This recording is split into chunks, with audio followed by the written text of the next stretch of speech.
The question is Emily real?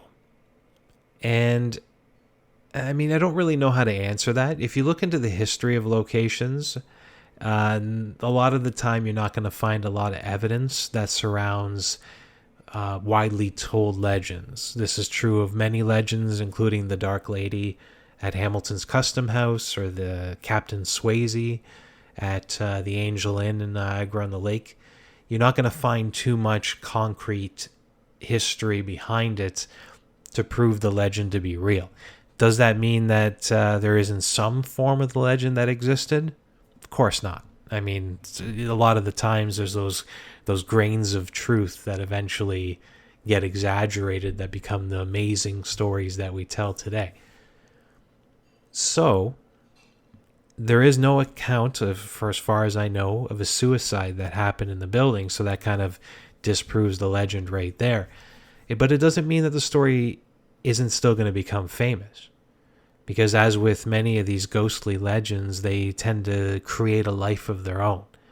And I'm going to talk a little bit more about how they can actually create ghosts of their own as well as we go through this legend here. So the building is definitely actively haunted, as has been proven by the hunts. But let me kind of just jump into that. And to jump into the legend, I'm going to start with some history first. So as I've already mentioned, it was designed by a well-known Canadian architect at the time. This is going back into the late 1800s.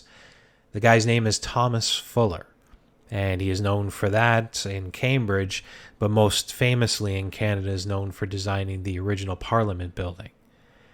Now, the folks who built the Cambridge Post Office, this is a little side note for me because I'm a proud Hamiltonian, is a company known as the Piggott Construction Company. And if you've been on the downtown Hamilton Ghost Walk, you know that that's the final stop on the tour, is what was their head office. So they were well known for building these amazing structures, and they were the ones who built the Cambridge Post Office building.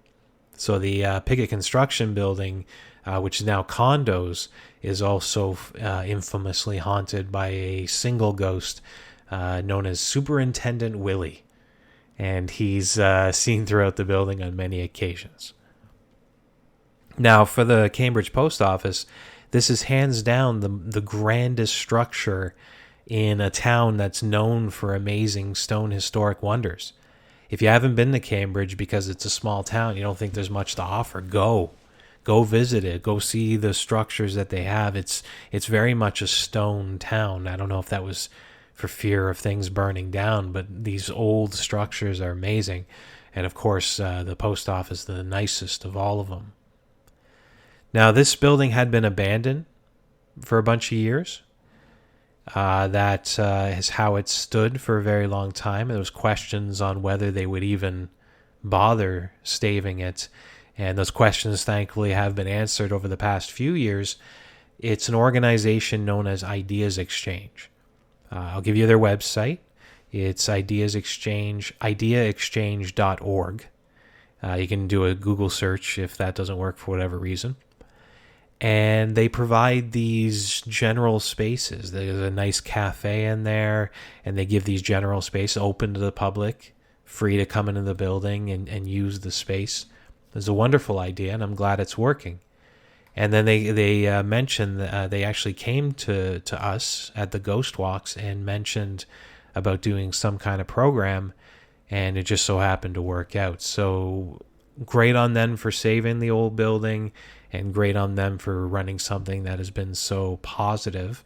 And I wish them the best with all these COVID restrictions, that, you know, as those kind of wind down, that their business is lifted back up, because it's a great idea, and I think it could be repeated in other historic buildings that need assistance. Getting back to the history. It was built in 1885 as Cambridge's main post office. It was done in the Victorian style. These beautiful structures towering high up into the air with the high ceilings on the inside.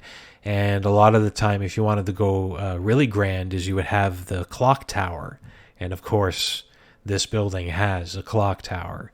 I have an assumption that Thomas Fuller must loved clock towers because he also did that on the Parliament building too, right? So his grandeur of the Victorian style, which is something well known in my own home city of Hamilton. If we hadn't lost so many of those structures, this would have been a true Victorian city. But I'm glad Cambridge kept theirs. So William S. Turnbull, he became the most known postmaster when he was serving from 1898 to 1919. But the fame didn't come from his work and accomplishments as it should have. His fame came from being a scandalous cheater. Now, this is today we look at that and be like, oh, he cheated on his wife. Well, that's something I see on every Keeping Up with the Kardashians show or whatever reality show, Desperate Housewives shows.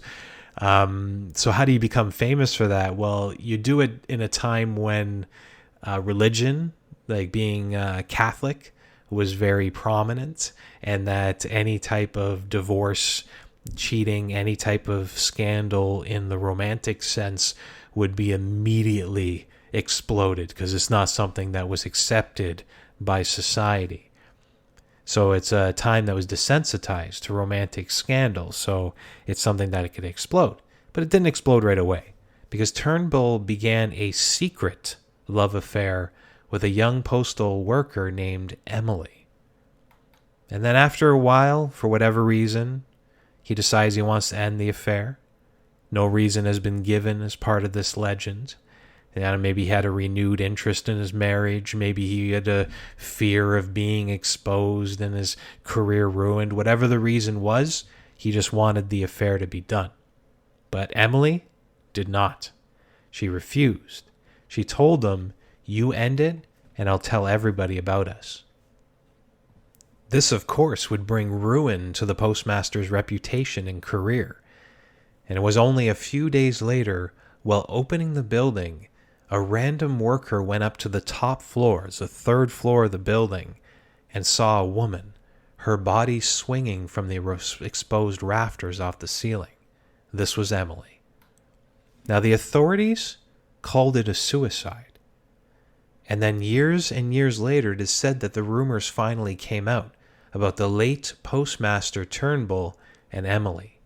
This changed the view of the public, thinking the young lady was just out of her mind and that's why she took her life. But now there was reason behind it. And it would be long after a time when any justice could have been served on Turnbull himself. Now, this could explain the reason why Emily haunts the building. If you think about it, right? Justice hasn't been done, and there's so many legends out there when justice has been brought to the person who was murdered or died, that's the reason why they remain on this earthly plane, and that's the reason why they're so restless. So all occurrences, of course, inside the building now are being blamed on Emily, whether you believe in the legend or not. I'll give you an example. Originally, when we would hear a lot of these ghost stories, before now doing the ghost hunts, we're going to, hopefully bring out many more. But back in the day, it was when it was a restaurant that the employees would be there late into the evening and early in the morning. They'd have a lot of opportunity to see these experiences. And there was a bar that was put on the third floor. It was like a nightclub. And this is Emily's floor, according to the workers. And the stories that they would tell the most were that bottles would thrown about, bottles would fall off the bar area, the back area, and smash, and glasses being knocked off the bar itself. Also, chairs in the room would move around by themselves. And some employees couldn't take living in or working in that environment, so they would quit overseeing these ghostly occurrences. And a technique was gained. This is how you know something is real. So from the sheer number of occurrences, the workers were well versed to yell out a specific line to stop her. And it was almost like Emily accepted this line as this is, I've gone too far, sorry about that kind of situation. They would yell out, "Emily, please stop." And every time they did that, things calmed down for a while before escalating again. Now, just very quickly, I've talked about this before, but the idea behind a legend, if you get enough people to believe wholeheartedly, that this legendary ghost exists, I've noticed that it is possible for these energies to manifest themselves. Like at the Custom House in Hamilton with the Dark Lady. You know, since the 1800s, people believed that this ghost was inside that building. And when we were in there doing the hunts, there was definitely activity. And this Dark Lady spirit seemed to be the focus of it. Whether she existed or not seemed to be moot at that point. You know, the energy was created possibly by people's beliefs. So maybe it's the same idea with the story of Emily. Because it's funny, when we were in there doing the hunts, that the ghost meters and the Ouija board, you didn't hear that from me, would react to the name Emily, and that some of the energy coming through would consider itself under the name Emily. I mean, it could be spirits just being mischievous, maybe wanting people's attention, so they tell you whatever you want to hear. That happens a lot. So you're like, oh, spirit, is your name Emily? And the ghost is like, yeah, sure. My name's Emily. Whatever. Please just keep talking to me. That could be the case as well. Or maybe the energy was manifested just by the deep belief of the people of Cambridge.